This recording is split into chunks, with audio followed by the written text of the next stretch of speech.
வணக்கம் நண்பர்களே. 16/10/2022 ஆஃப்டர்நூன் நடந்த டெட்டு பேப்பர் 1க்கான மேத்ஸ் ஆன்சர் கீ 91வது கேள்வி பாருங்கள். ஏறு வரிசையில் எடுத்துக்கொள்ளப்பட்ட 3 அடுத்தடுத்த முழுக்கள் முறையே 2, 3 மற்றும் 4ஆல் பெருக்கி கூட்டினால் 83 கிடைக்கும் எனில் அந்த 3 எண்களையும் காண்க.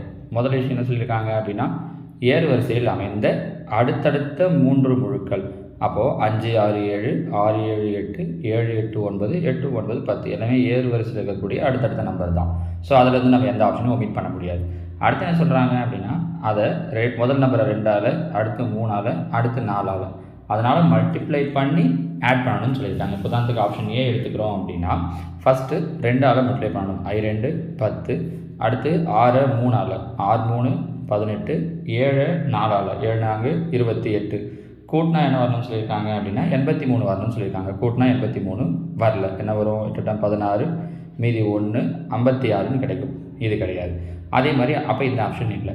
அடுத்து வர 6 2ஆல் பெருக்குனா 12, 7 3ஆல் பெருக்குனா 21, 8 4ஆல் பெருக்குனா 32. மொத்தத்தையும் உட்காந்து நீங்கள் ஆட் பண்ணணும் அப்படின்னு கூட கிடையாது. இங்கே பாருங்கள், 2 1 3, 3 2 5, யூனிட் டிஜிட் 5ன்னு வருது கடைசி நம்பர். ஆனால் இங்கே கடைசி நம்பர் 83ல் 3ன்னு இருக்குது. அப்போ இது கிடையாதுன்ற முடிவுக்கு வந்துடலாம். நீங்கள் மொத்தத்தையும் உட்காந்து ஆட் பண்ணணும்னு கூட அவசியம் கிடையாது. பாருங்கள், அடுத்து ஆப்ஷன் சி. 7 2ஆல் பெருக்குனா 7 2 14, 8 3ஆல் பெருக்குனா 8 3 24, 9 4ஆல் பெருக்குனா 9 4 36, 6 4 10 4 14ன்னு வருது லாஸ்ட் நம்பர். 83ல் லாஸ்ட் நம்பர் 4 கிடையாது. அப்போ இதுவும் கிடையாது. ஸோ கண்டிப்பாக இது ஆன்சராக இருக்கும்னா ஆன்சர் டி. 3 ஆன்சர் வரல நீங்கள் கரெக்டாக செஞ்சு அப்படின்னா 4வது ஆன்சர் நீங்கள் அழகாக சூஸ் பண்ணிட்டு போயிட்டே இருக்கலாம். போட்டு பார்க்கணும் கூட கிடையாது. அதுக்குன்னு ஒரு 10 செகண்ட் வேஸ்ட் பண்ணிடுதில்லை. இருந்தாலும் நான் உங்களுக்கு அதை ப்ரூவ் பண்ணுறதுக்காக போட்டு காட்டுறேன். 8 2 16, அடுத்து 9 3ஆல் பெருக்கணும்னா 9 27, 10 4ஆல் பெருக்கணும்னா 4 40, ஆட் பண்ணோம் அப்படின்னா 83 சரியாக வருது பாருங்கள். அதனால் ஆன்சர் டி. சரியா? அடுத்து கீதா மற்றும் ராணி முறையே கிழக்கு மற்றும் மேற்கு திசையில் செல்கின்றனர்.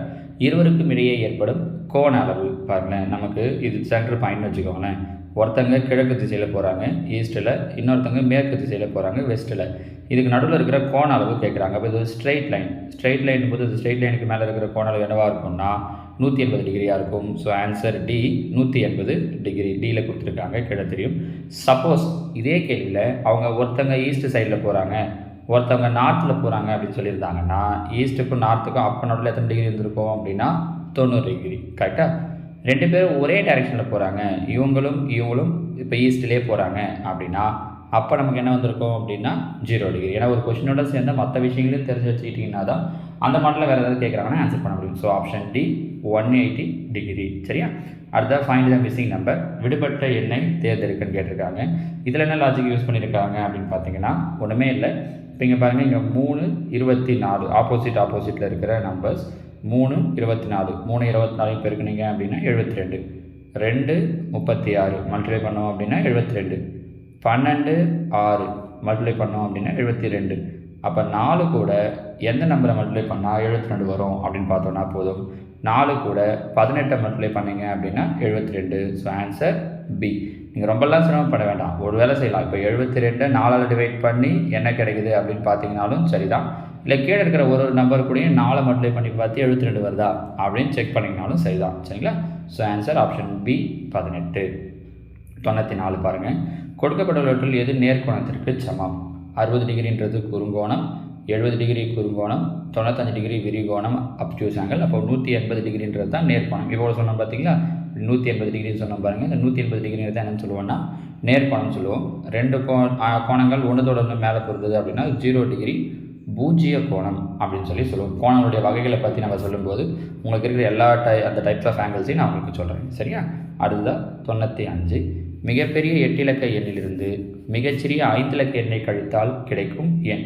மிகச்சிறிய 8 இலக்க எண்ணா என்ன அர்த்தம்? 8 முறை 9 போடணும். அதான் மிகப்பெரிய 8 இலக்க எண். மிகச்சிறிய 5 இலக்க எண் அப்படின்னா 1 போட்டுட்டு 4 0. கரெக்டாக? இதை கழிச்சா என்ன கிடைக்கும்னு கேட்குறாங்க. ஒன்றுமே இல்லை, ரொம்ப சிம்பிளான கொஷின் தான். 9 இங்கே 9 1 போயிடுச்சுன்னா 8, திரும்பவும் 1 2 3 9. கரெக்டுங்களா? அப்போ 3 9 ஒரு 8, அதுக்கப்புறம் 4 9 எங்கே இருக்குது பாருங்கள். Answer B. ஸோ ரொம்ப சிம்பிளான கொஷின் தான். ஆன்சரில் பார்க்கும்போது நம்ம தப்பு பண்ணுறதுக்கு வாய்ப்பு இருக்குது. சரிங்களா? அடுத்ததாக 96. பின்வரும் ஒன்றில் எது கூட்டலின் நேர்மாறு பண்பினை விளக்குகிறது. இன்வர்ஸ் ப்ராப்பர்ட்டி ஆஃப் அடிஷன், கூட்டலின் நேர்மாறு பண்பு அப்படின்னா என்னன்னு தெரியும். இப்போ 5ன்னு ஒரு நம்பர் இருக்குது அப்படின்னா இது கூட்டல் நேர்மாறு பார்த்திங்கன்னா 0.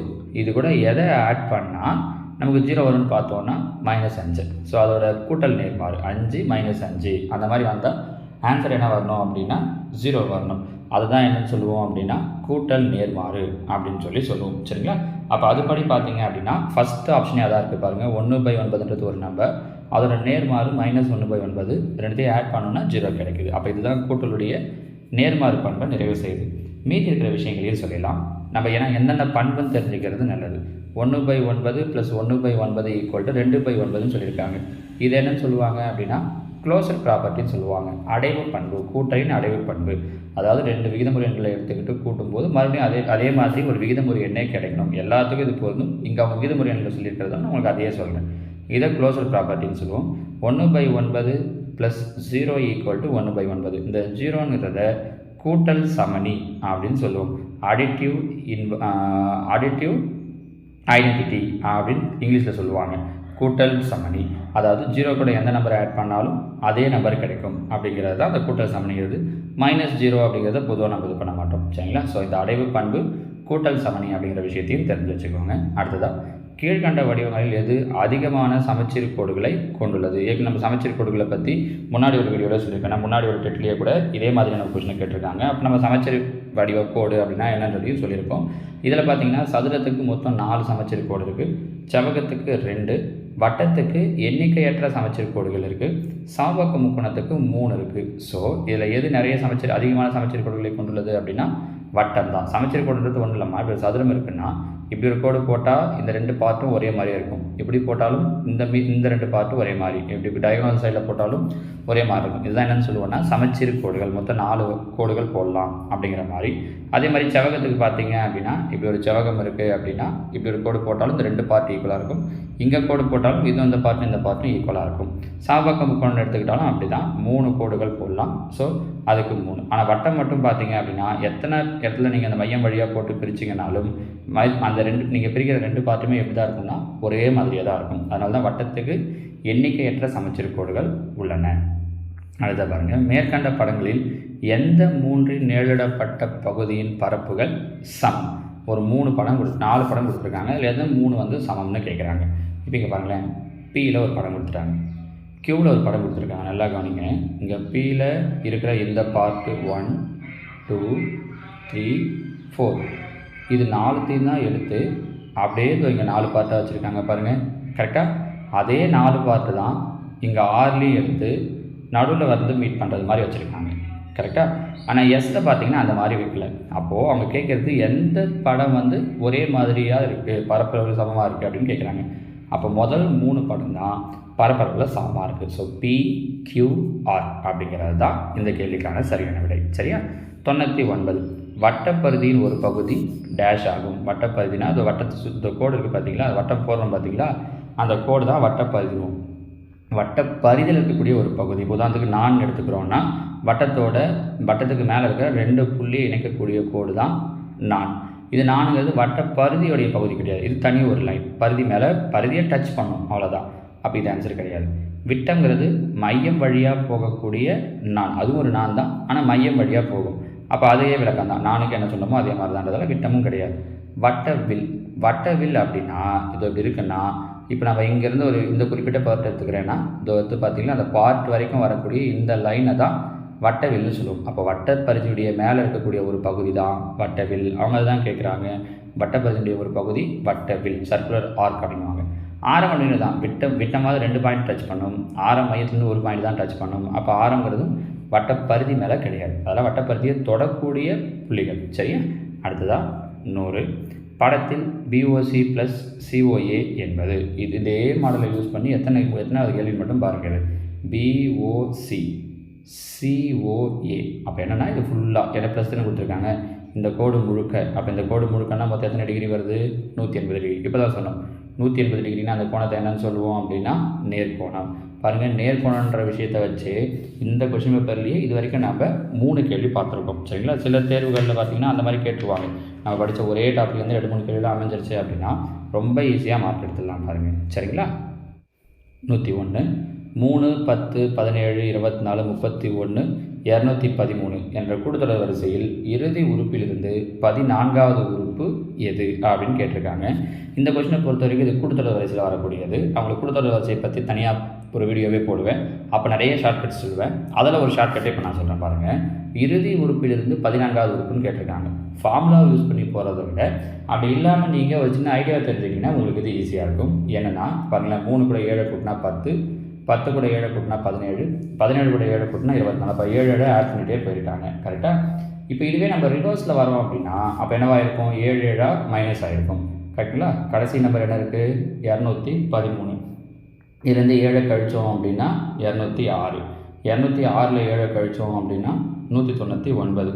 அதுலேருந்து 7 கழிச்சோன்னா 192, அதுலேருந்து 7 கழிச்சோன்னா 185, 178, 171.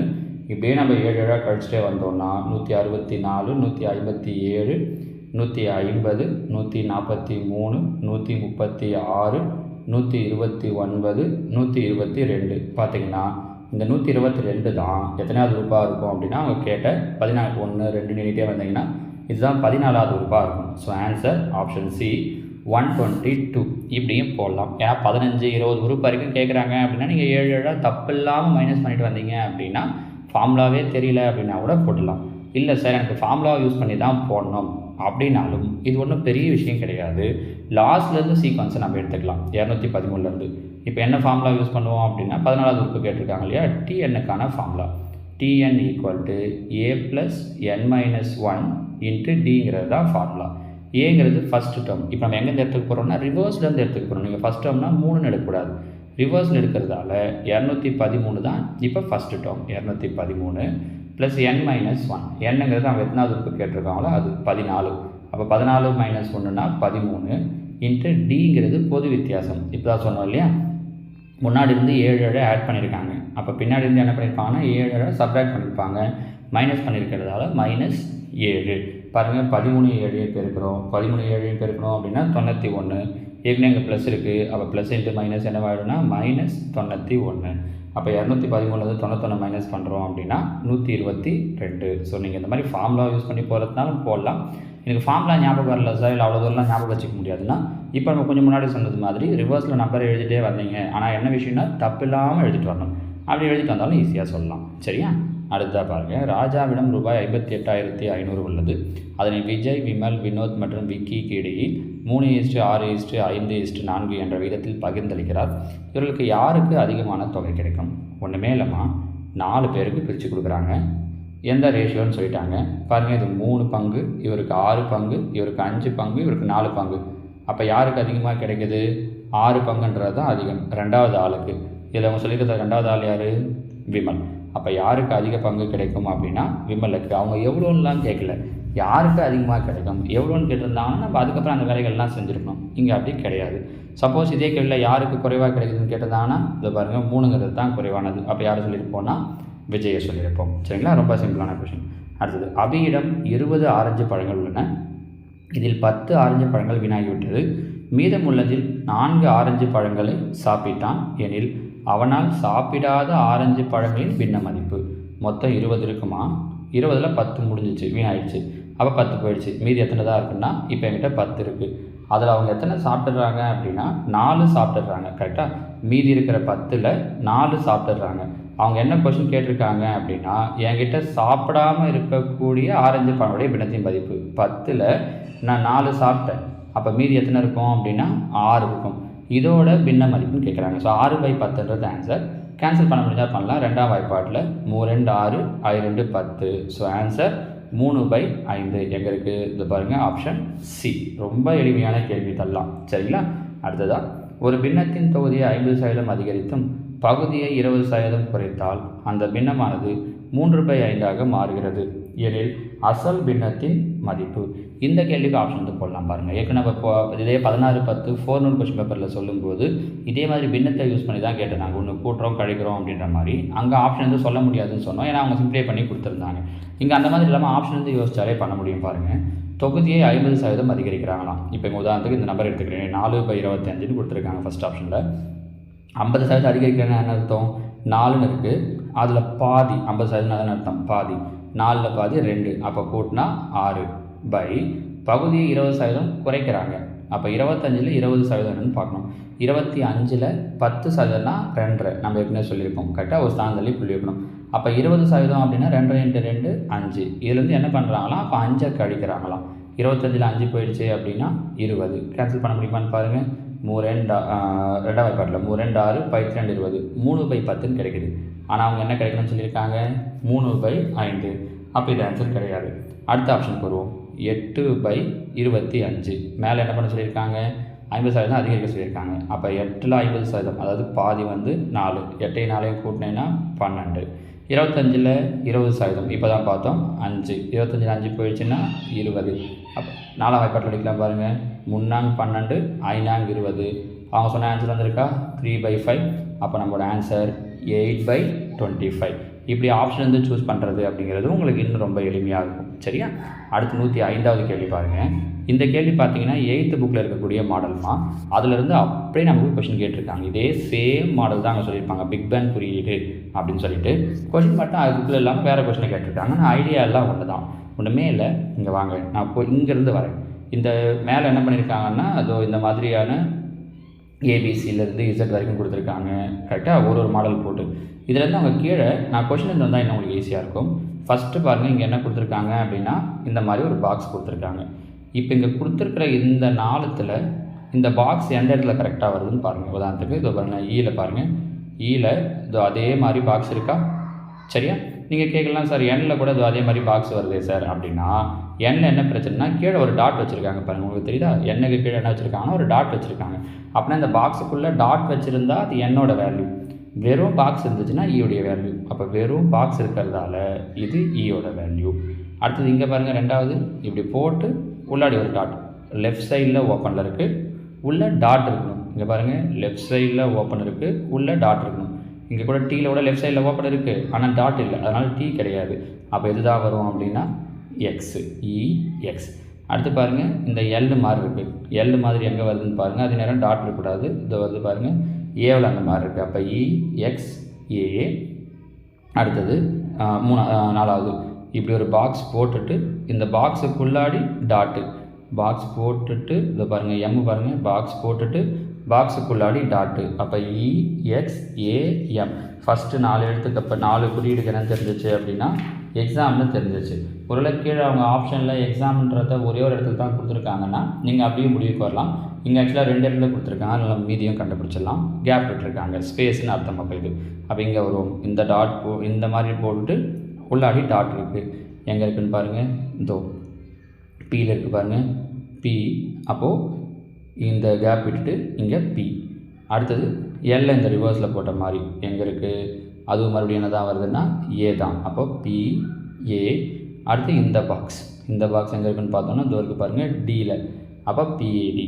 ஸோ அவங்க கொடுத்துருக்கிறது என்ன வார்த்தை அப்படின்னா எக்ஸாம் பேட். நம்ம புரிஞ்சுக்கிட்டுதுங்களா?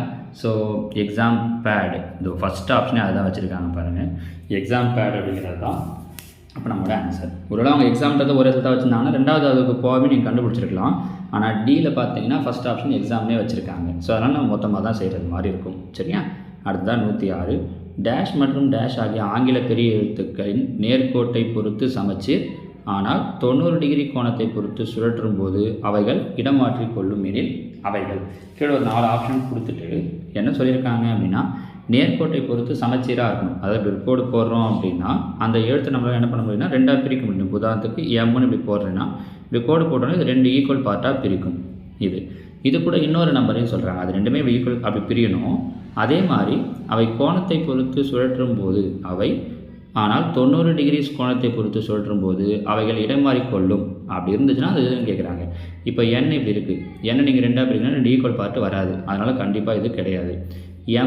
எம் இருக்குது பாருங்கள், இப்படி பிரித்தோன்னா 2 ஈக்குவல் பார்ட்டாக பிரியும். டபுள்யூவும் கரெக்டாக போட்டு பிரிச்சிங்கன்னா 2 ஈக்குவல் பார்ட்டாக பிரியும் ஒன்று. ஆனால் அதே நேரம் 90 டிகிரி சுழற்றுனா இது ரெண்டும் இடம் மாறும்னு சொல்லியிருக்காங்க. அதாவது இதை பிடிச்சி 90 டிகிரி சுழற்றுனா 90 டிகிரி, இப்போ எம்மை 90 டிகிரி சுழற்றுறோம் அப்படின்னா எம் என்னவாயிடும்னா இப்படி வந்துடும். டபுள்யூ 90 டிகிரி சுழற்றுறோன்னா இப்படி ஆகிடும். ரெண்டும் இடம் மாறிக்கொள்ளும். இடம் மாறிக்கொள்ளுனா என்ன அர்த்தம்னா எம் வந்து டபுள்யூவாக மாறிடணும், டபுள்யூ வந்து எம்மாக மாறிடணும். அப்படி மாறல பாருங்கள். ஆக்சுவலாக கொஷனில் என்ன தப்பு அப்படின்னா அவங்க 90 டிகிரி சொல்லாமல் இங்கே சொல்லியிருக்காங்க இல்லையா, 90 டிகிரின்னு சொல்லாமல் 180 டிகிரின்னு சொல்லியிருந்தாங்கன்னா இந்த ஆன்சர் கரெக்டு. எம்மை இது பாருங்கள் 90 டிகிரி இப்படி ஆகும், 180 டிகிரினா இன்னும் இப்படி திரும்பிடும்.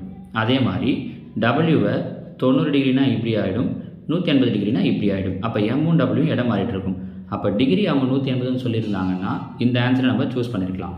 டிகிரி அவங்க 90ன்னு சொன்னதால் இதில் எந்த ஆன்சரையுமே சூஸ் பண்ண முடியாது, கீழே இருக்கிறதும் எதுவும் வராது. அதனால் ஆன்சரில் அவங்க என்ன கொடுத்துட்டாங்கன்னா ஸ்டார்னு கொடுத்துட்டாங்க. நம்ம புரியுதுங்களா? ஒருவேளை கொஷனில் இந்த 90 டிகிரின்னு கொடுக்காம 180 டிகிரின்னு கொடுத்துருந்தாங்கன்னா நமக்கான ஆன்சர் என்ன வந்திருக்கும் அப்படின்னா எம் கமா டபிள்யூன்னு வந்திருக்கும். சரிங்களா? இது 106. 107 பாருங்கள், படத்தில் 2xன் மதிப்பு. இதுவும் நம்ம நிறைய கொஷின் பேரில் பார்த்துட்டோம்.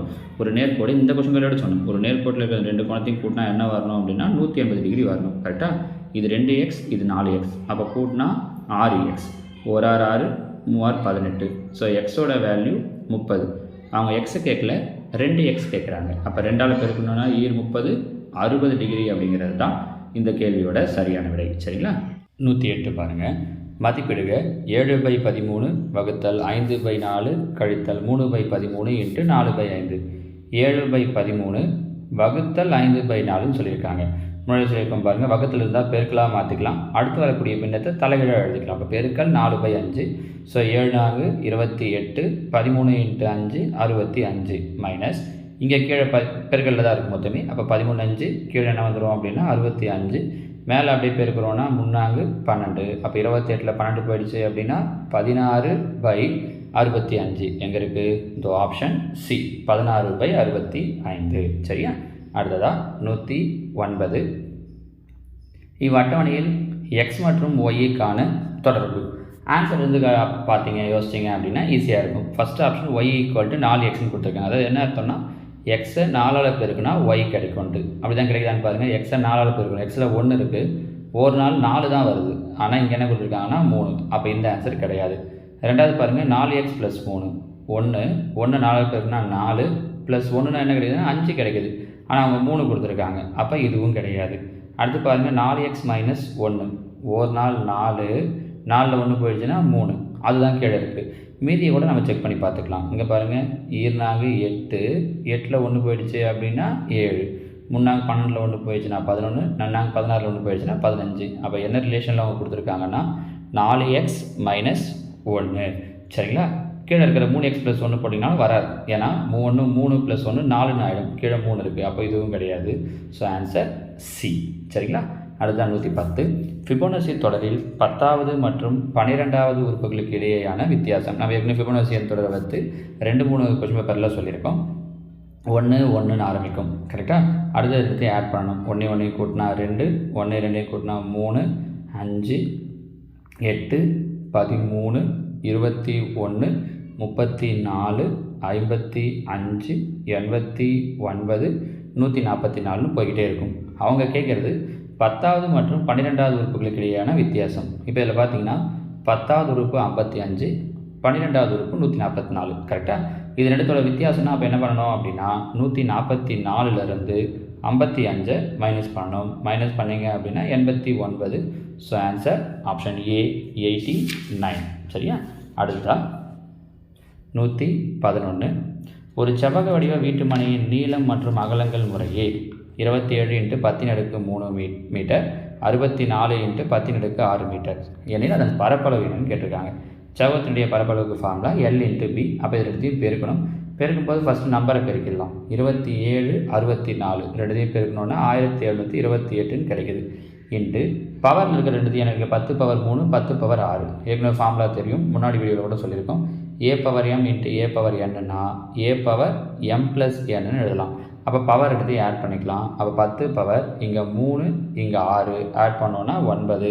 ஸோ 1728 × 10⁻9 மீட்டர்². Option C. சரியா? அடுத்த 112.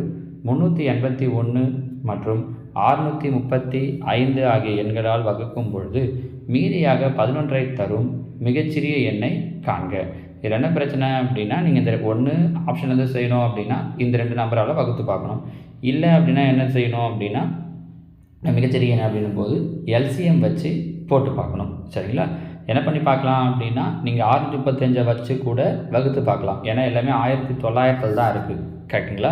அப்போ 6 3 முறை பெருக்கினாலே ஏறக்குறைய இந்த ரேஞ்சுக்கு வந்துடும். இப்போ 300 நான் சொல்கிறது போய் தான் பாருங்கள். 381 விட நான் 635 எடுத்துக்கிறேன். இப்போ 635 ஒரு 3 முறை பெருக்குனீங்க அப்படின்னா உங்களுக்கு என்ன கிடைக்கும்? 3 5 மீதி 1 3 9 1 10க்கு 0 மீதி 1 6 18 1 19 1905. அப்போ என்ன அர்த்தம்னா 1905 நீங்கள் 635 வகுக்கும்போது மீதி 0 வந்துடும். ஆனால் அவங்க மீதி என்ன வரணும்னு சொல்லியிருக்காங்கன்னா 11 வரணுன்ட்டு. அப்போ ஒன்றும் இல்லை, இது கூட ஒரு 11 ஆட் பண்ணிங்க அப்படின்னா 1916. இந்த ஆன்சர் அங்கே இருக்கான்னு பார்த்தீங்கன்னா போதும். இதோ பாருங்கள் 1916 இருக்குது. அப்போ அதுதான் இதனுடைய ஆன்சராக இருக்கும். இது இந்த கொஷினுக்கான ஒரு ஈஸியான மெத்தட். ஏன் அது கூட எக்ஸாக்டாக 3ஆல் பெருக்கி பார்த்தீங்க அப்படின்னா ஒன்றும் இல்லைம்மா, இது 600 சில்லற 600னே வச்சுக்கோங்களேன். இங்கே எல்லாமே 1900 தான் அவங்க கொடுத்துருக்காங்க. 3 6 18. அப்போ 1800க்கு மேலே தான் வரப்போகுது. சப்போஸ் நான் 4ஆல் பெருக்கினேன்னா 4 24 2400க்கு மேலே போயிடும். இங்கே எல்லாமே 1900 தான் இருக்குன்றதால 3 வாட்டி பெருக்கி பார்த்தேன், என்ன ஆன்சர் வருதுன்னு. மீதி 11 வரணும்னு சொன்னதால் அந்த 11 ஆட் பண்ணிக்கிட்டேன். அப்போ அதுதான் என்னோடய ஆன்சராக நின்றுச்சு. ஏன் 381 எடுக்கக்கூடாதா அப்படின்னா தாராளமாக எடுக்கலாம். இதே மாதிரியே செஞ்சு பார்த்தீங்கன்னா இங்கே எப்படி 3 வாட்டி வந்துச்சோ அங்கே அது மாதிரி ஒரு 6 வாட்டியோ 5 வாட்டியோ 7 வாட்டியோ அப்படி வருமா இருக்கும். அதுக்கேற்ற மாதிரி நீங்கள் 11 ஆட் பண்ணி பார்த்தீங்கன்னா அப்போ உங்களுக்கு அப்பையும் இதே ஆன்சர் தான் வரும். வேணா ட்ரை பண்ணி பாருங்கள். சரியா? அடுத்த 113 37 31 25 19 என்ற தொடர் வரிசையில் முதல் குறை எண், அதாவது நீங்கள் கண்டினியூ பண்ணிகிட்டே போனீங்கன்னா இதில் ஃபஸ்ட்டு மைனஸ் நம்பர் என்ன வரும்னு கேட்குறாங்க. இப்போ பாருங்கள் என்ன பண்ணியிருக்காங்க, 6 6 மைனஸ் பண்ணியிருக்காங்க. கரெக்டாக 31 6 போயிடுச்சுன்னா 31 37, அதில் 6 போயிடுச்சுன்னா 25 25 6 போயிடுச்சுன்னா 19 19 6 போயிடுச்சுன்னா 13 13 6 போயிடுச்சுன்னா 7 7 6 போயிடுச்சுன்னா 1 1 6 போயிடுச்சுன்னா 1 மைனஸ் 6 அப்படின்னா -5. அப்போது ஃபஸ்ட்டில் வரக்கூடிய மைனஸ் நம்பர், ஏன்னா குறை எண் அப்படின்னா மைனஸ் நம்பர். ஸோ ஃபஸ்ட்டு வரக்கூடிய குறை நம்பர் எது அப்படின்னா -5. இது வரைக்கும் பாருங்கள், ஆப்ஷன் சி. சரியா? அடுத்ததாக 114 396 636 504 மீப்பெரு பொது பகுதி என்ன அப்படின்னு கேட்டிருக்காங்க. இப்போ இதில் பார்த்தீங்க அப்படின்னா நம்ம 2 விதத்தில் ஆன்சர் பண்ணலாம். ஒன்று நார்மலாக நம்ம போடுறது மாதிரி இப்படி லாங் டிவிஷனை போட்டு HCF கண்டுபிடிக்கிறது. இன்னொன்று என்ன அப்படின்னா நான் ஆப்ஷன் தான் சொல்கிறேன் பாருங்களேன். இப்போது இந்த எல்லா நம்பருமே மேலே கொடுத்துருக்க நம்பர் எல்லாமே இதில் எந்த வாய்ப்பாட்டில் வருது அப்படின்னு பார்த்தீங்கன்னா போதும். அதுக்கு நம்ம ஏற்கனவே ரூல் சொல்லியிருக்கோம் பாருங்கள். ஒன்றும் இல்லை, இப்போ 72 என்ன பிரிக்கலாம், 8 9 72 பிரிக்கலாம். கரெக்டாக? அப்போ மேலே இருக்கிற நம்பரில் எது 8ஆம் வாய்ப்பாட்லேயும் வருது 9ஆம் வாய்ப்பாட்லேயும் வருதுன்னு பார்க்கணும். 8ஆம் வாய்ப்பாடு நமக்கு 9ஆம் வாய்ப்பாடு ஈஸி. 9ஆம் வாய்ப்பாடு என்னது, 3 நம்பரையும் ஆட் பண்ண. இப்போ தான் அதுக்கு 396 இருக்குன்னா இது 3த்தையும் ஆட் பண்ணால் 9ஆம் வாய்ப்பாட்டில் வரணும். பாருங்கள் 6 3 9 9 9 18 9ஆம் வாய்ப்பாட்டில் வருது. 636 6 6 12 3 15 9ஆம் வாய்ப்பாட்டில் வரல. எல்லாம் அந்த 4 நம்பரும் 3 நம்பரும் வரணும். அப்போ இது கிடையாது. 36 என்ன பண்ணலாம், 4 9 36ன்னு பிரிக்கலாம். அப்போ மறுபடியும் இந்த 9ஆம் வாய்ப்பாட்டில் பார்க்குறேன்னா மறுபடியும் அது 636 9ஆம் வாய்ப்பாட்டில் வராது. இதுவும் கிடையாது. 24 எப்படி பிரிக்கலாம், 8 3 24ன்னு பிரிக்கலாம். கரெக்டாக? 8 3 24ன்னு பிரித்தோம் அப்படின்னா எல்லாமே 3ஆம் வாய்ப்பாட்டில் வரும். 8ஆம் வாய்ப்பாட்டில் பார்த்தோம் அப்படின்னா ஏதாவது வராதா அப்படின்னா 48. இப்போ 396 8ஆம் வாய்ப்பாட்டில் வந்துடும். கரெக்டாமா? 4 8 32 மீதி 7 வராது பாருங்கள். 396 8ஆம் வாய்ப்பாட்டில் வராது. கரெக்டாக? இங்கே நம்ம இப்போ 8ஆம் வாய்ப்பாடு வச்சு யோசிச்சிருந்தோம் ஃபஸ்ட்டில் அப்படின்னா இங்கேயும் 8ஆம் வாய்ப்பாடு வச்சு சொல்லிடலாம். 396 அப்படிங்கிறது 8ஆம் வாய்ப்பாட்டில் வராது. அப்போ இதுவும் ஆன்சர் கிடையாது. 12 தான் ஆன்சர். வேணா இப்படி யோசிக்கலாம். 3 12 3 இருக்கிற கொடுத்துருக்கிற 3 நம்பருமே 3ஆம் வாய்ப்பாட்டிலையும் வரும் 4ஆம் வாய்ப்பாட்டிலையும் வரும். So answer 12. இது ஒரு வழி. கொஞ்சம் உங்களுக்கு இந்த கொஷனுக்கு பெருசாக இருக்கிற மாதிரி இருந்தால் கூட நிறைய கொஷனுக்கு இது ஈஸியாக இருக்கும். அப்படி இல்லைன்னா 396 636 504 எல்லாம் எந்த வாய்ப்பாட்டில் வரும்னு பார்த்து இந்த மெத்தட் வழக்கமாக நம்ம போடுற மெத்தட். ரெண்டுத்தையும் தெரிஞ்சு வச்சுக்கோங்க. ஒரு பெரிய நம்பர் இருக்குன்னா நான் ஃபஸ்ட்டு சொன்ன விஷயம் தான் உங்களுக்கு யூஸ் ஆகும். 2ஆம் வாய்ப்பாட்டில் போட்டோன்னா 1 2 9 2 8 2 3 2 1 2 8 2 2 I 2 2 மறுபடியும் என்ன பண்ணலாம், 2ஆம் வாய்ப்பாடு 9 2 9 2 இங்கே 1 2 I 2 9 2 இங்கே வந்தீங்கன்னா 1 2 2 6 2. கரெக்டாக? இப்போ மறுபடியும் என்ன பண்ணலாம், 3ஆம் வாய்ப்பாடு 3 3 I 3 3 4 3 3. இப்போ எந்த பொதுவான வாய்ப்பாட்லையும் எல்லாமே சேர்ந்து வராது.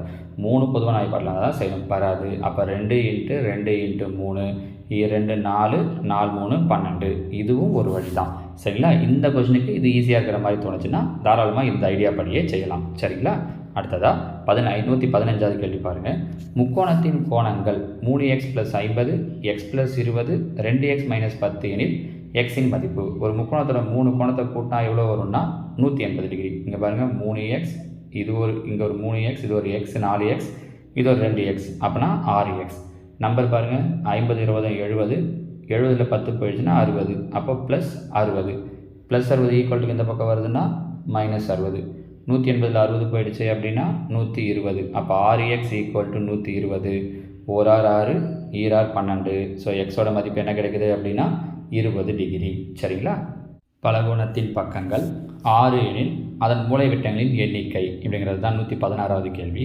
இந்த கேள்வி நம்ம ஏற்கனவே 4-1 எக்ஸாம்பிளே பார்த்துருக்கோம் பாருங்கள். இப்படி மூலைவிட்டங்களின் எண்ணிக்கைன்னு கேட்டாங்கன்னா ஃபார்முலா n × n - 3/2.